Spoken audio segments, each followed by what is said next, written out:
Bismillahirrahmanirrahim. Assalamualaikum warahmatullahi wabarakatuh. Yang terhormat Bapak Ahmad Adalin, selaku dosen manajemen strategi dan juga teman-teman yang saya sayangi. Di sini kami kelompok 5 akan mempresentasikan satu perusahaan yaitu PT Cisarua Montai Dairy Tbk. Ya, dengan anggota kelompok sendiri ada saya sendiri, Nurul Fadila, B100 208, yang kedua ada Melda Anang, B100 200 192, dan juga Lia Setiawati, B100 200 21. Untuk deskripsi dari perusahaan sendiri, PT Cisarua Montai Dairy atau sering kita sebut dengan PT Cimory adalah satu perusahaan yang dikenal di Indonesia karena produk olahan susunya. PT Cimory ini didirikan oleh Bapak Bambang Susatyo pada tahun 2000, dan PT Cimory ini bermula dari rasa simpati Bapak Bambang yang melakukan CSR. Nah, mendengarkan keluh kesah dari para peternak sapi Sarwa yang merasa kesulitan untuk memasarkan produk susu yang mereka panen. Sehingga kemudian ingin dikembangkan menjadi bisnis kuliner dengan menawarkan berbagai produk susu, yogurt, keju, dan juga marketing. Visi misi dari perusahaan, visinya tumbuh berkelanjutan dan menjadi produsen makanan dan minuman premium terdepan di Indonesia. Sedangkan misinya inovasi dalam nutrisi. Bapak Bambang Susatyo juga apa namanya? Lanjut. Oke. Ya, Bapak Bapak Sutandio pendiri Cimory juga berpesan, saya hanya ingin membuat produk makan yang saya percaya itu bagus dikonsumsi oleh keluarga saya. Selanjutnya terkait dengan analisis eksternal dan eksternal makro. Sini ada di economic variable to be monitored. Yang pertama, terkait dengan consumer pattern itu ada peluang dan juga ancaman. Untuk peluang sendiri, PT Cimory bertuju pada inovasi produk ataupun pengembangan produk baru atau variasi produk berbasis susu dan olahan susu dapat memenuhi kebutuhan konsumen yang terus berkembang. Sedangkan ancamannya dari inovasi itu adanya perubahan secara konsumen. Nah, di sini perubahan dalam preferensi konsumen terkait dengan tren kesehatan dapat mengubah pola produksi produk susu. Ya, misalnya meningkatkan minat dalam diet nabati bisa mulai konsumsi produk susu. Selanjutnya terkait dengan preferensi di peluangnya terkait dengan kesehatan. Nah, masyarakat semakin sadar akan kesehatan Jumuri yang dianggap sehat yang berkualitas tinggi untuk memiliki peluang pasar. Dengan ancamannya itu terkait dengan isu kesehatan dan juga keselamatan. Isu-isu terkait keamanan pangan ataupun kontroversi bersusu dapat merusak reputasi merek dan membuat konsumen tidak percaya pada produk Jumuri itu sendiri. Lanjut terkait dengan key sosial, cultural framework, dan juga environmental variables. Yang pertama terkait dengan trust in government-nya, peluangnya untuk kita cuma dipengaruhi oleh berbagai faktor seperti keterbukaan perusahaan terhadap regulasi pemerintah dan berkontribusi perusahaan terhadap masyarakat dan lingkungan, dan juga perusahaan berkontribusi sosial dan lingkungan seperti program pertanian dan CSR dapat meningkatkan citra kepercayaan pemerintah. Untuk ancaman sendirinya pada kualitas produk. Lalu untuk pollution controlnya, untuk peluangnya sendiri, PT Cipori menggunakan teknologi ramah lingkungan dengan tujuan untuk mengurangi emisi dan limbah agar tidak mencemari lingkungan dan mengimplementasikan sistem pemantauan secara terus-menerus.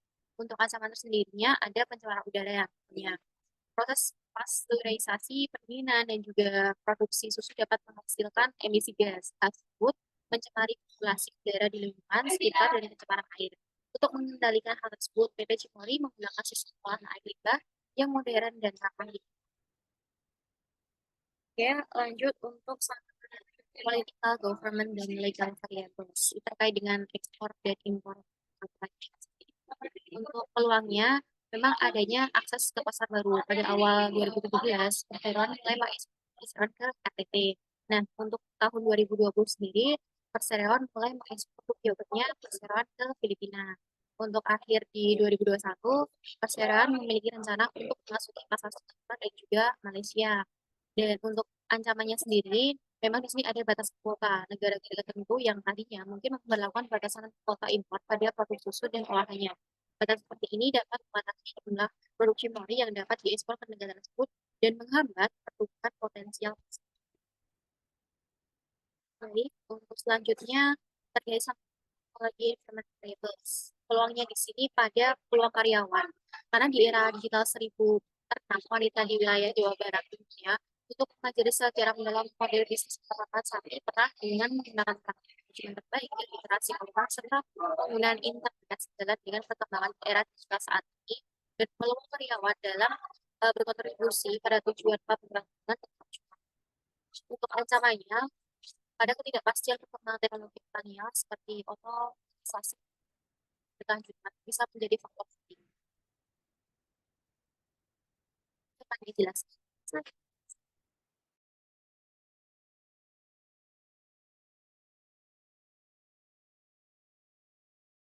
Langsung ya. Selanjutnya ada analisis eksternal mikro. Di sini ada indikator dari brand equity, yaitu analisis ancamannya.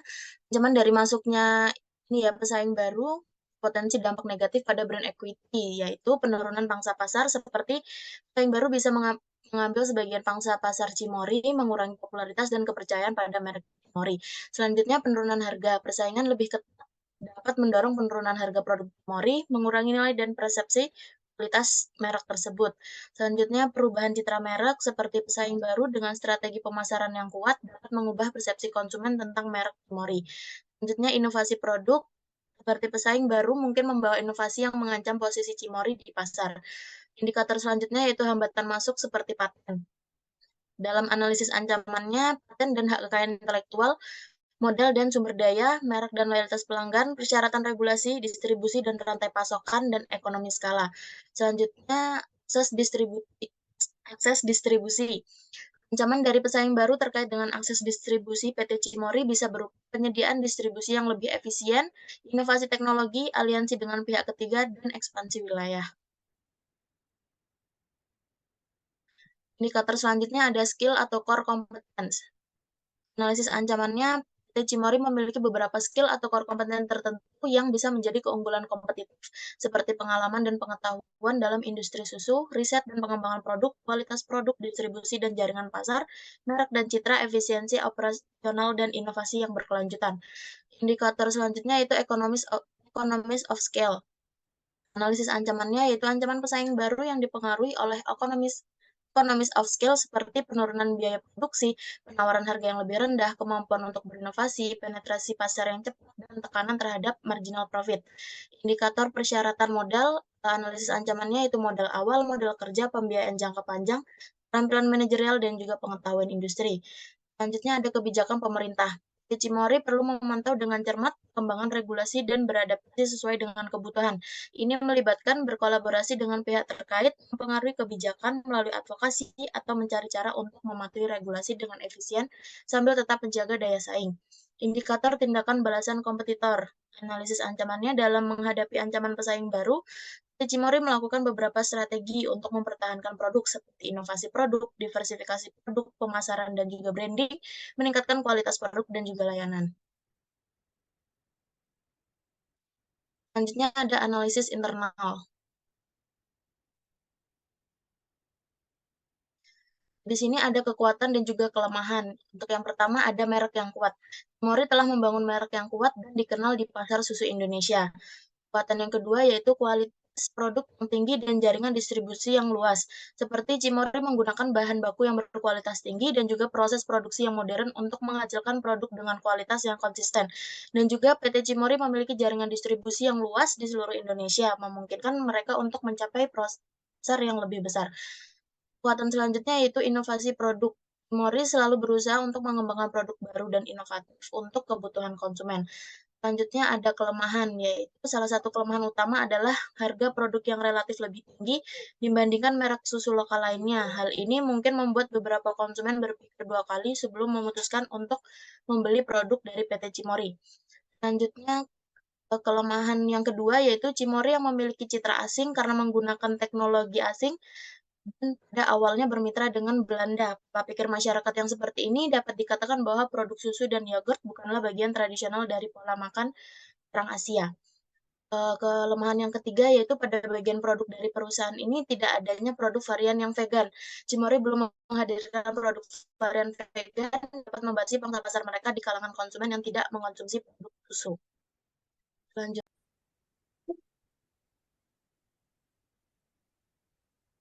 Selanjutnya ada produk-produk dari Cimory seperti Cimory kemasan botol, ada yang kemasan mini, yogurt squeeze. Untuk makanannya ada Kenzler, sosis, nugget, dan juga bakso. Selanjutnya analisis SWOT. Selanjutnya key external factor, terdapat opportunities dan juga tip, di mana totalnya ada 1,00 dan untuk weight score-nya ada 2,87. Udah.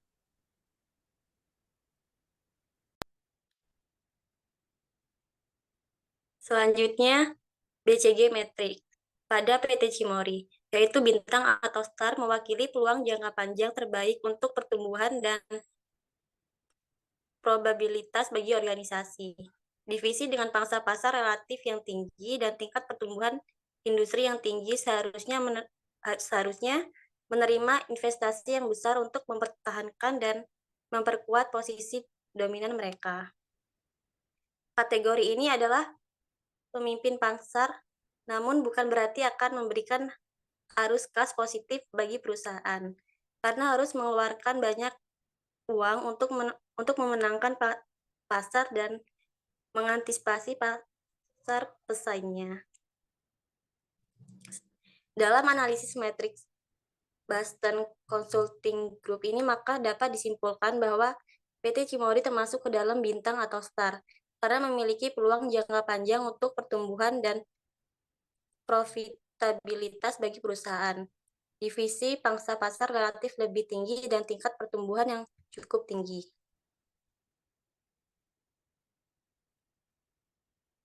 Selanjutnya, strategi terpilih.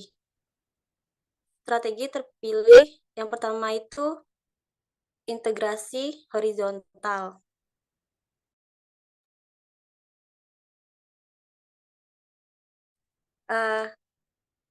Persyaratan relatif. Yang pertama, ketika perusahaan bersaing dalam industri yang berkembang, terpilih ya, dan ketika pesaing kebingungan karena kurangnya keahlian dan memiliki kebutuhan atau atas sumber daya tertentu yang dimiliki oleh perusahaan, terpilih tidak.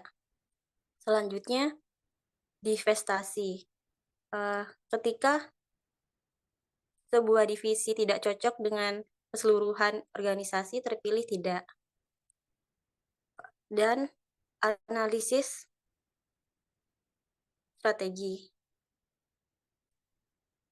Mengurangi waktu siklus produk, terpilih tidak. Dan memperbaiki kualitas, terpilih tidak. Selanjutnya, merger. Menaikkan market share, terpilih ya. Dan globalisasi, terpilih tidak. Strategi pengembangan produk. Industri dicirikan oleh pengembang teknologi yang cepat, terpilih ya. Dan selanjutnya strategi penetrasi pasar. Pasar belum jenuh, terpilih ya. Dan market share yang pesaingnya turun tetapi penjualan industrinya naik, terpilih tidak. Selanjutnya strategi pengembangan pasar. Saluran distribusi baru lebih handal, murah, berkualitas bagus, terpilih tidak. Dan pasar belum jenuh, terpilih ya. Integrasi ke depan. Ketika distributor perusahaan saat ini sangat mahal atau tidak dapat Terpilih tidak. Sekian presentasi dari kami. Mohon maaf apabila ada salah kata. Saya akhiri. Wabillahi taufiq wal hidayah. Wassalamualaikum warahmatullahi wabarakatuh.